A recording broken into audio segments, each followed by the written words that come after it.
Error frecuente cuando haces una demostración. Hay que tener cuidado. Quédate hasta el final del video para explicártelo. Muy bien. Tenemos la demostración de teoría de conjuntos.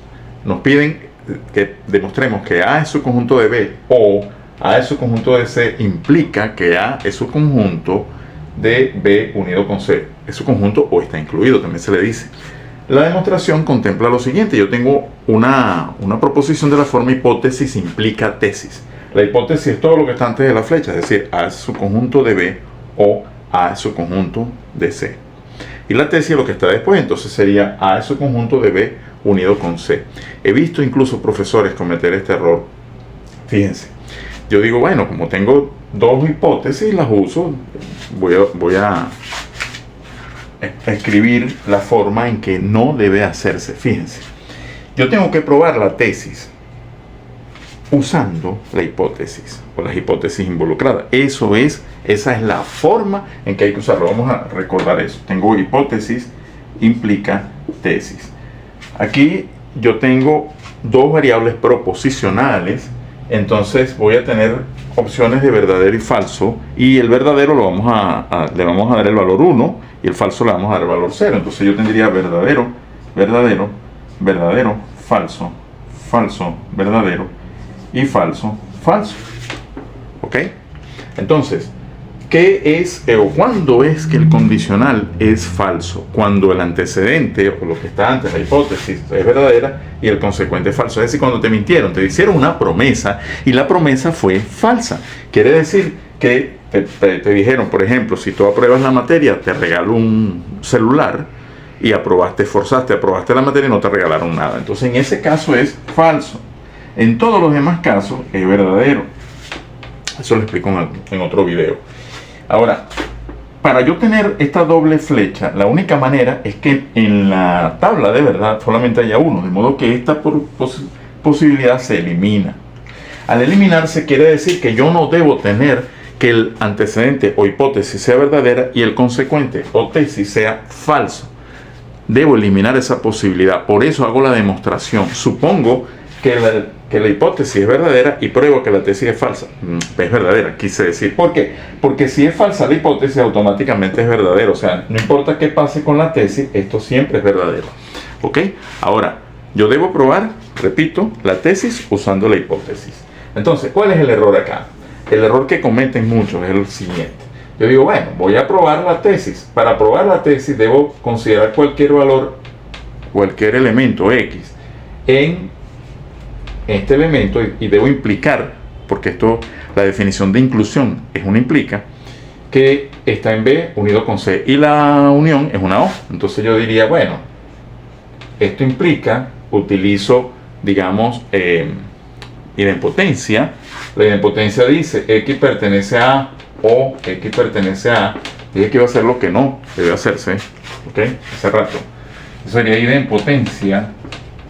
Y entonces utilizo X pertenece, la primera hipótesis que dice que X pertenece a, implica que X pertenece a B porque son su conjunto, o la segunda que dice que si ya está incluido en B, entonces en C, si ya es su conjunto de C, entonces tiene esto y digo, bueno, o incluso podría utilizarla por separado, es decir, dejar esta quieta, digo, la primera hipótesis A su conjunto de B, y luego utilizo la segunda y digo, ok,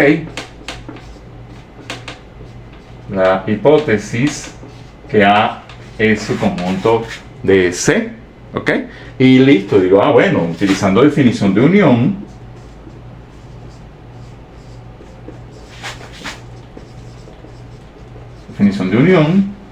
está listo.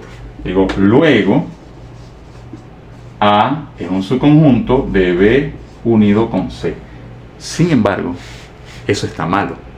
Te dirán, bueno, pero ya va, profesor, se tiene lógica, se ve bien. Cuidado. Yo debo suponer que la hipótesis es verdadera. Y cuando digo que la hipótesis es verdadera y tengo una O, la O dice que ambas son verdaderas o que una de las dos es verdadera y la otra falsa. O sea, pudiera tener que A es su conjunto de B, pero A no es su conjunto de C. Pudiera tener que A es su conjunto de C, pero A no es su conjunto de B. Basta con que una sea verdadera para que la hipótesis que tiene una O sea verdadera. Entonces no me sirve que yo use las dos simultáneamente, porque pudiera estar incurriendo en un error. Ciertamente una de las dos es verdadera, pero no las dos. ¿Ok?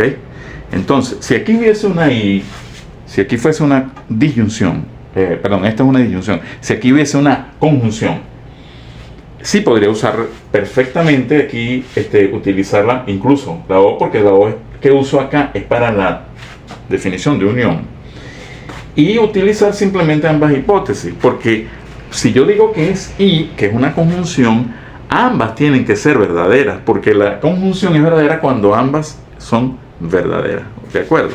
Pero como dice O, puede que haya una que sea verdadera y la otra no. Entonces, ¿cuál es la forma de proceder? Muy bien, la forma de proceder es la siguiente. Como yo tengo una O en la, voy a utilizar lógica o álgebra de proposiciones. Yo tengo P o Q es equivalente a R, eso es, o implica, o si P o Q, entonces R, eso es equivalente a si P, entonces R, y si Q, entonces R. Es decir, esto es lo que se conoce como la ley de demostración por casos. De modo que yo tengo que considerar primero una hipótesis, llegar a la tesis, ¿ok? Primero considerar que A es subconjunto de B y de ahí llegar a esto. Es fácil además hacerlo, ¿no?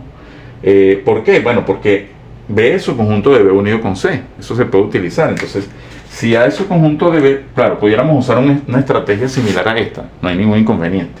Pero si A es subconjunto de B, y como ya yo debo haber probado previamente que B es subconjunto de la unión de él con otro, porque lo que utilizo es ley de adición, entonces por transitividad me queda que A es subconjunto de B unido con C. Eso sería usando la primera hipótesis. Y si utilizo la segunda, A es subconjunto de C, es el mismo procedimiento. A es subconjunto de C, pero yo sé también que C es subconjunto de B unido con C. O sea, esta C es más alargada. ¿Ok? Entonces de aquí se tiene que A es subconjunto de, por transitividad, de B unido con C. De modo que probaría ambos, ¿okay? Y eso daría la equivalencia a lo que quiero demostrar. ¿Okay? Hay que tener cuidado entonces, hay demostraciones que si uno no tiene que, son sencillas, muy sencillas, pero pueden generar que te equivoques haciendo la demostración y que creas, porque pareciera que todo está perfecto, pero no es así. Espero que te haya gustado este video. De ser así, comenta, dale me gusta, comparte y nos vemos en el próximo video.